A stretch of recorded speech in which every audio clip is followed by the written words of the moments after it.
बातमी एबीपी माझावर. बुलेटिनच्या सुरुवातीला आजच्या दिवसभरातली एक मोठी आणि चर्चेत राहिलेली बातमी. लातूरच्या वांगदरीतील भरत कराड यांनी काल मांजरा नदीत उडी घेत आत्महत्या केली. ओबीसी आरक्षण सुरक्षित ठेवण्याची मागणी करत त्यांनी हे टोकाचं पाऊल उचललं.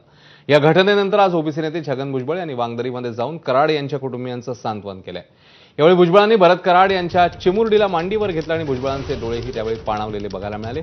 छगन भुजबळांसोबत धनंजय मुंडेही उपस्थित होते. दरम्यान पीडित कराड कुटुंबाला सर्वतोपरी मदत करू असं आश्वासन यावेळी भुजबळांनी दिलं.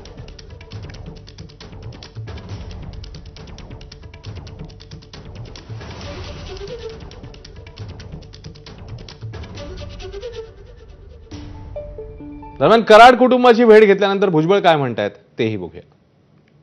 आता कामच संपलं त्यांचं, कारण जे होते कुणबी त्यांना मिळालं. आता त्यांचं पुढचं त्यामुळे मराठा समाज झाला पाहिजे. मग आता आम्ही कुठे जायचं? आम्ही काय पाप केलंय? लहान समाजामध्ये आमचा जन्म झाला, ते पाप आहे का आमचं?